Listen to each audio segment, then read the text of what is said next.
La vida, me decía mi madre, es como una tela tejida a mano, ¿saben?, con hilos de oro y hilos de carbón.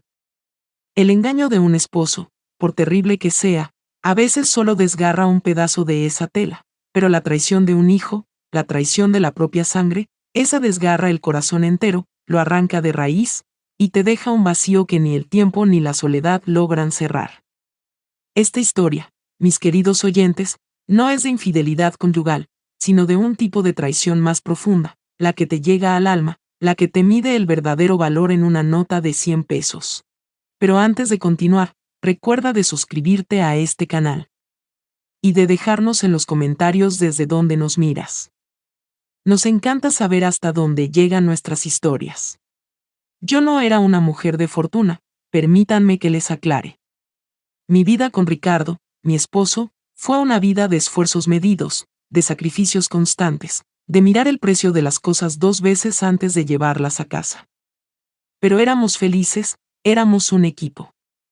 Y teníamos esa casa, nuestra casa, en las afueras.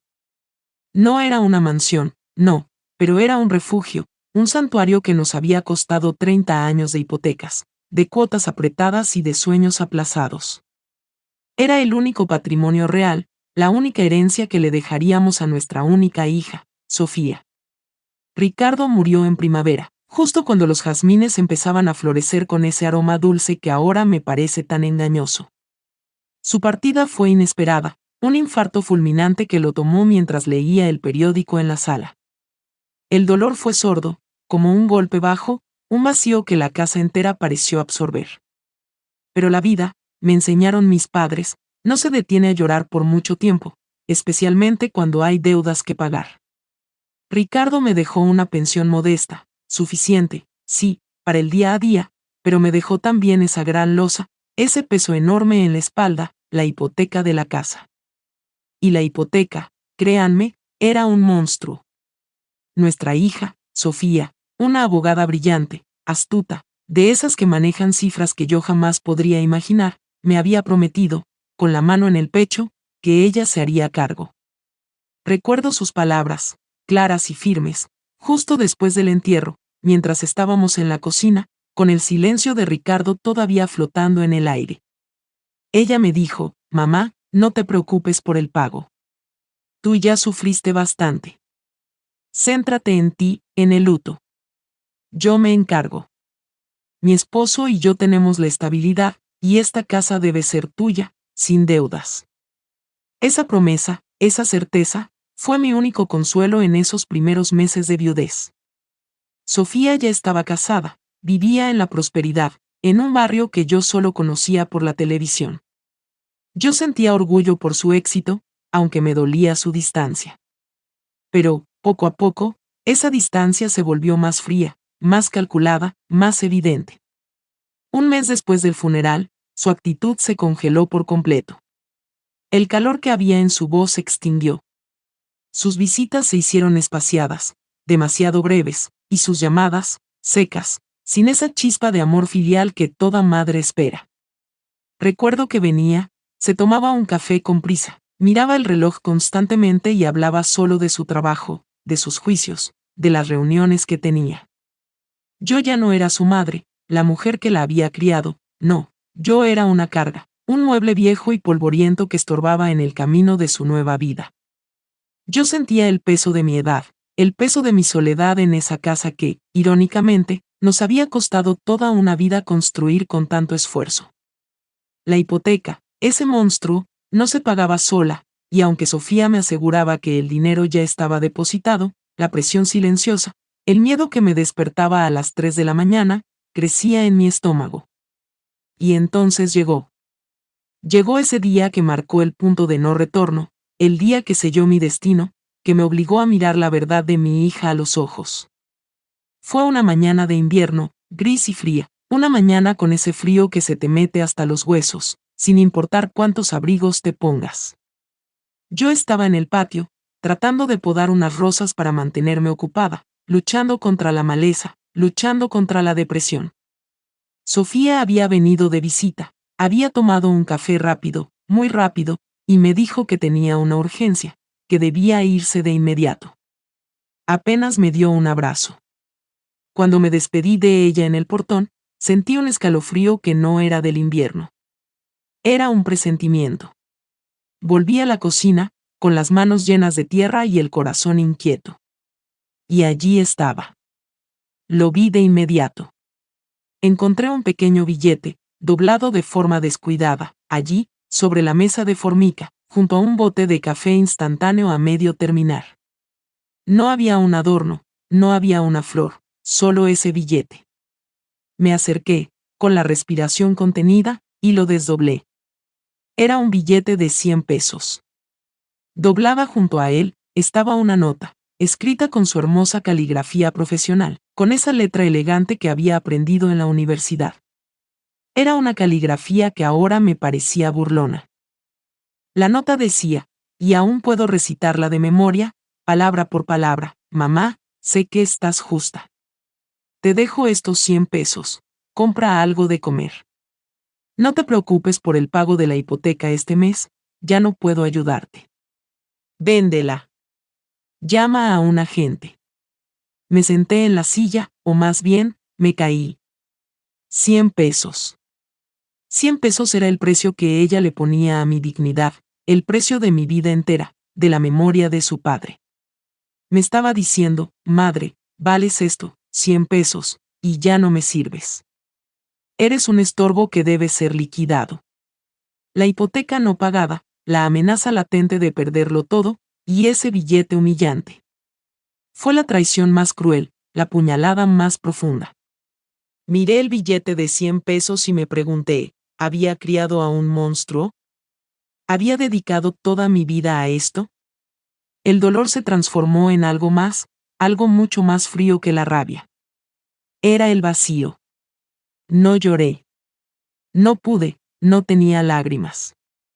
Sentí una furia helada, una calma silenciosa que solo se encuentra cuando no te queda absolutamente nada que perder, cuando has tocado el fondo más oscuro. Me levanté lentamente, recogí el billete de 100 pesos y lo tiré al cesto de la basura, con un gesto firme, lleno de desprecio. En ese momento, allí, sola en mi cocina, con la luz fría del invierno entrando por la ventana, juré que Sofía se arrepentiría de esa nota. Pero no sería con lágrimas, no. Sería con una lección de vida que ella jamás podría pagar con dinero. Decidí que el primer paso era la supervivencia. No tenía opción. Tuve que vender la casa, a regañadientes, sí, con el alma rota, pero lo hice rápido, por el valor exacto de la deuda, para no perder todo. Me mudé a una pensión humilde, en un barrio ruidoso y antiguo, una habitación pequeña que olía a humedad y a soledad. Usé el poco dinero restante para estudiar. Sí, estudiar. A mis 60 años, decidí que mi vida no se había acabado. Yo había sido contadora en mi juventud, antes de casarme y dedicarme al hogar, y sabía de números, sabía de leyes. Me inscribí en un curso de bienes raíces en línea. Era humillante, sí. Estudiaba de noche, con una lámpara vieja, rodeada de jóvenes que podían ser mis nietos. Estaba sola, pero ya no estaba quebrada. Ahora estaba en guerra, una guerra silenciosa, planeada con la precisión que solo la traición puede dar. Me repetía a mí misma, cada mañana, mirando mi rostro cansado en el espejo barato de la pensión: Carolina, si tu hija valora tanto el dinero, si ese es su único Dios, le demostrarás que tú puedes ganar más que ella, pero lo harás con más ética, con más honor y con mucha más inteligencia. Los primeros años fueron una agonía. La memoria de la casa perdida, la humillación de los 100 pesos, la soledad. Todo eso era mi combustible, era mi motor. Me gradué del curso. Saqué mi licencia. Comencé a trabajar con una pequeña agencia, lidiando con propiedades abandonadas, con casas que, como yo, habían sido olvidadas. Era un trabajo sucio, difícil, pero cada venta, por pequeña que fuera, era un paso más lejos del billete de 100 pesos. Mi nombre empezó a ser reconocido, ¿saben? No como la señora viuda de Ricardo, no. Sino como Carolina, la agente que no se rinde. Mi voz era respetada en las oficinas de los bancos, Mi nombre era sinónimo de éxito en la recuperación de propiedades. El dolor se había transformado en disciplina, y la soledad en una concentración inquebrantable. Yo era la profesional, la estratega, la mujer de acero. Pasaron 5 años. 5 años enteros. Yo, ya con 65 años, era una agente inmobiliaria reconocida en toda la ciudad. Había dejado la pequeña agencia y había fundado mi propia oficina, sobria, elegante. Mi especialidad eran las propiedades embargadas, los rescates financieros, los negocios que nadie más quería tocar. Mi agenda estaba llena de reuniones importantes. Me había reinventado, me había vuelto fuerte. Había construido un nuevo castillo de naipes, pero este lo había construido sola, sobre cimientos de dignidad. Un día, mi asistente, una chica joven y eficiente, me pasó un expediente importante. Me dijo: «Señora Carolina, tenemos un caso grande. Una propiedad de lujo en el barrio más exclusivo de la ciudad, en riesgo de embargo por una hipoteca millonaria. Necesitan una venta urgentísima». El nombre del propietario en el expediente me heló la sangre. Lo leí 2 veces, 3 veces. Era ella. Era Sofía. Mi hija. Sofía estaba arruinada. Su ambición desmedida, sus inversiones de alto riesgo, sus lujos excesivos, la habían llevado a un préstamo impagable, a una espiral de deudas. Ahora, necesitaba vender la casa urgentemente para evitar la quiebra total, para no perderlo todo. Y yo, su madre, la mujer que había despreciado por 100 pesos, era ahora la única que podía salvarla o hundirla. Sentí que el destino me había dado un guión perfecto, un final que yo jamás me hubiera atrevido a escribir. La llamé. Ella no me reconoció por la voz, por supuesto. Yo me presenté con mi nombre profesional, con mi nuevo tono de autoridad. Soy Carolina, agente inmobiliaria. Su caso está en mi escritorio. La cita fue pactada para el día siguiente, en su propia casa de lujo. Mi corazón latía con fuerza, sí, pero no era por miedo, era por la expectativa. La justicia, a veces, tarda, pero llega con precisión quirúrgica. Yo no iba por venganza, no. Yo iba por la lección que ella necesitaba aprender. La lección sobre el verdadero precio de la dignidad. La llamada había terminado, y el aire en mi oficina se había vuelto denso, cargado de una electricidad silenciosa. Yo, la agente inmobiliaria Carolina, tenía una cita con la deudora, con la abogada Sofía, mi propia hija. No había lugar para la casualidad, ¿saben? El destino, a veces, teje sus revanchas con una precisión matemática que asusta. Me preparé para la reunión con el mismo rigor que ponía en cualquier negocio de millones. Elegí mi mejor traje, sobrio, elegante, el que me daba esa armadura de profesionalismo que tanto había trabajado en construir. Pero por dentro, la madre y la mujer de negocios luchaban una batalla encarnizada. El camino hasta el exclusivo barrio de Sofía fue un monólogo interior, largo, doloroso. Yo recordaba cada curva de esa carretera, el camino que Sofía y su esposo habían tomado tan a la ligera, el camino que la había alejado de mí y de los valores sencillos. Yo pensaba, ¿cómo es posible que mi hija, con todo lo que le dimos, con todas las oportunidades, haya terminado arruinada por la misma sed de dinero que la hizo despreciarme? El billete de 100 pesos, tirado en el cesto de la basura de mi vieja cocina, se proyectaba ahora en mi mente, magnificado, irónico. Llegué a la mansión de Sofía. Era una casa imponente, fría, moderna, toda de cristal y acero.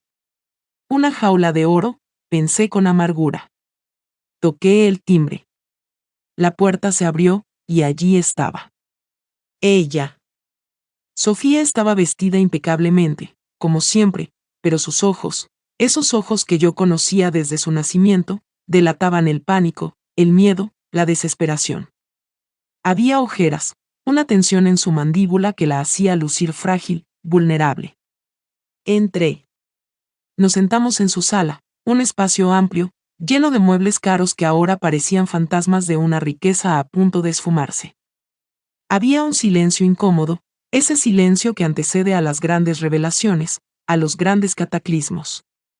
Ella empezó, con una voz seca, tensa, totalmente profesional, sin un solo rastro de la hija que alguna vez me abrazó. Agente Carolina, gracias por venir tan rápido. Necesito mover esta casa. Urgente. Es una emergencia financiera que mi banco no está dispuesto a negociar. Necesito liquidez de inmediato.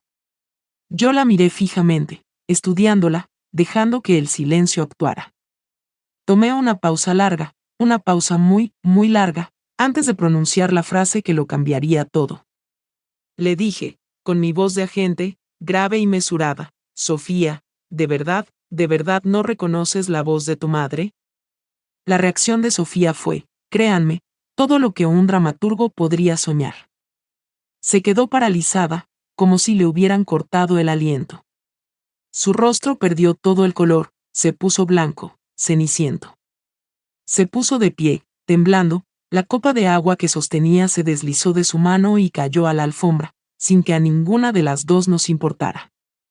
Mamá, ¿qué haces tú, aquí? ¿Cómo llegaste a mi caso? Yo no respondí a sus preguntas banales. Yo tenía el control de esa escena, el control de la conversación. Le dije, manteniendo la calma que a ella se le había escapado de la vida, vine a hacer negocios, hija. Vine a comprar la casa que estás a punto de perder por esa misma ambición que te hizo despreciar mi dolor. El shock le dio paso a la negación. Ella empezó a tartamudear excusas, a culpar a su esposo, a la economía, a todo menos a su propia avaricia y su soberbia. Me dijo que yo estaba equivocada, que no entendía la magnitud del problema, que mi lugar no era allí, en ese negocio. Mamá, esto es un error. Por favor, vete. Yo puedo manejar esto. No necesito tu caridad. Yo no vine a ofrecerte caridad, Sofía, le dije, poniendo mi maletín sobre la mesa de cristal. El sonido fue seco, final. Vine con una oferta legal, firme, y con una única condición. Abrí mi maletín. Saqué de él la carpeta del expediente, con todos los detalles de su ruina financiera. Le presenté la oferta. No la de un inversionista que le exprimiría, no. Era la mía, la oferta de su madre, un valor justo que le permitiría saldar sus deudas y, lo más importante, le dejaría un colchón financiero suficiente para empezar de nuevo, sin lujos, sin ostentación. Una salida digna. Pero esa oferta venía con una condición que no tenía precio, que no se podía medir en pesos ni en dólares.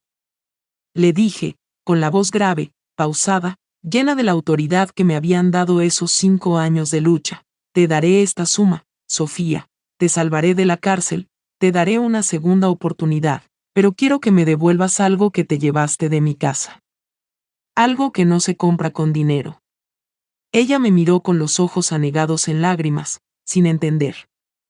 ¿Qué, mamá, qué cosa? Pídeme lo que quieras, pero sálvame. Quiero que me devuelvas, le dije, mirando directamente a su alma, esa nota doblada de 100 pesos que me dejaste en la mesa de la cocina, la que tiré a la basura. Y quiero, sobre todo, que me respondas a una sola pregunta. ¿Cuál es el valor exacto de la dignidad de una madre? El silencio en esa sala fue sepulcral. Sofía se derrumbó. No se arrojó a mis pies, no. Cayó en el sofá, con la cabeza entre las manos, rota, finalmente rota, no por la pérdida de la casa, sino por la humillación, por la vergüenza de ver su traición reflejada en la fuerza de su madre. Lloró con ese llanto descontrolado que viene de la verdad. Me confesó sus mentiras, sus préstamos fraudulentos, la soberbia con la que me había tratado a mí y a la memoria de su padre. Me dijo que había guardado esa nota, el billete y el papel, como un recuerdo de su gran error, como un talismán de su ambición. Fue a su escritorio y regresó con una cartera de terciopelo. De ella, sacó el billete arrugado y el pedazo de papel. Me los entregó. El billete de 100 pesos, que ahora era el precio de su soberbia. No tiene precio, mamá, pudo decir, con la voz rota. La dignidad no tiene precio. Y esa fue la respuesta. Esa fue mi victoria. Acepté los documentos. Compré la casa de mi hija, le di una salida digna y le enseñé que el dinero, sin valores, sin principios, se evapora como el humo. El negocio se cerró en pocas semanas. Yo recuperé, simbólicamente, la casa que debió ser mía, la que me fue arrebatada por el egoísmo. Y ella, al perderlo todo, al verse despojada de sus lujos, recuperó la humildad. Hoy, ese billete de 100 pesos está enmarcado en mi nueva oficina. Es el centro de mi nueva vida. No es un símbolo de rencor, no. Es mi recordatorio constante de que no hay mejor motor para la vida que la dignidad perdida, la que debes recuperar con tus propias manos y tu propia inteligencia. Volví a esa casa, la de mi hija, que ahora es mi hogar. La casa no huele a pino ni a jazmines, huele a oportunidad y a paz. He plantado un nuevo jardín, y cada flor es una lección aprendida. Sofía y yo estamos en un proceso lento. Ella trabaja en una pequeña firma de abogados, reconstruyendo su vida desde los cimientos, sin atajos, sin lujos. Nuestras conversaciones son honestas, por fin. Ella me llama, sí, pero ya no para pedir dinero, sino para escuchar mi consejo. La vida me obligó a ser la madre que castiga, la que da la lección difícil. Pero me permitió también ser la madre que, al final, reconstruye. La rueda giró. Ella me dejó una humillación, yo le devolví la oportunidad. Y en ese intercambio, ambas, creo, encontramos nuestro verdadero valor. Esta fue las historias de Carolina. Un recordatorio de que a nuestra edad, la justicia se sirve fría y con mucha paciencia. Si te gustó esta historia, si encontraste en ella un eco de tu propia vida, dale like, compártela, y suscríbete para escuchar más historias de mujeres que encontraron su voz y su fuerza después de la traición. Recuerda de dejarnos en los comentarios desde donde nos ves. Hasta la próxima historia.